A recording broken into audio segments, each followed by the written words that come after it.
अब आ जाते हैं उसके बाद में अमेरिकन साइकोलॉजिस्ट के बारे में, जो कि विलियम जेम्स हैं। उन्होंने भी एक साइकोलॉजी लेबोरेटरी खोली। कहाँ पर? कैम्ब्रिज में, मैसाचुसेट, यस, इसको ऐसे ही बोलेंगे। हाँ, उसके बाद में उन्होंने सेटअप किया लिपसिंग लेबोरेटरी का। उन्होंने डेवलप की थी जिसको बोला गया फंक्शनलिस्ट अप्रोच जो दी थी इन्होंने ह्यूमन माइंड के ऊपर दी थी। इन्होंने बिलीव किया था कि सिर्फ फोकस करने से कि स्ट्रक्चर कैसा है दिमाग का, इसके बारे में पता करना चाहिए कि बिहेवियर वर्क कैसे करता है।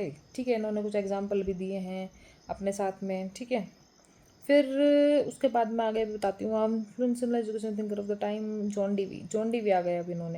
अब इन्होंने क्या किया, उन्होंने आर्ग्यू किया कि ह्यूमन बीइंग जो है फंक्शन इफेक्टिवली अडेप्ट करने, मतलब उन्होंने बोला जॉन डीवी ने कि अगर कोई भी फंक्शंस को अडेप्ट कर रहा है ह्यूमन बीइंग, तो वो कहाँ से कर रहा है? वो कर रहा है इन्वायरमेंट से। अब देखते हैं भाई, अब नया ट्विस्ट आया। जॉन डीवी के बाद में आ गए 20th सेंचुरी में एक न्यू पर्सपेक्टिव आ गया। उसके बाद में बात हुई कहाँ?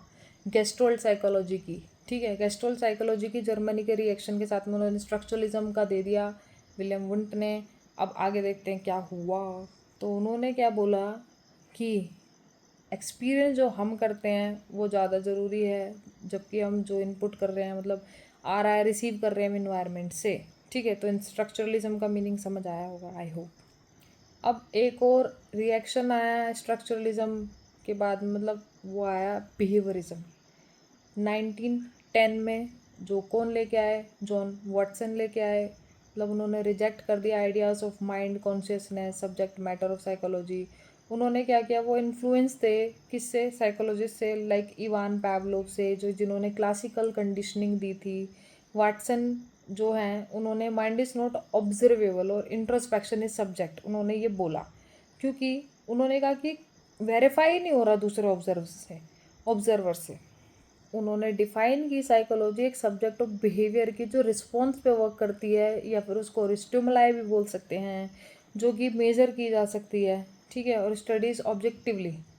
तो एक तरीके से देखा जाए तो बिहेवियरिज्म ऑफ वाटसन जो है आगे डेवलप हुआ बहुत सारे इन्फ्लुएंशियल साइकोलॉजिस्ट से, जो कि बिहेवियरिस्ट कहलाए जाते हैं, जिसमें प्रोमिनेंट रूप से अगर देखा जाए तो वो स्किनर हैं, जिन्होंने बिहेवियरिज्म को वाइड रेंज दी। ठीक है, और पॉपुलर भी हुआ अपने अप्रोच में। तो स्किनर का जो है वो आगे अभी बताएंगे इस वाली टेक्स्ट बुक में। अभी और देखते हैं आगे क्या बात हो रही है।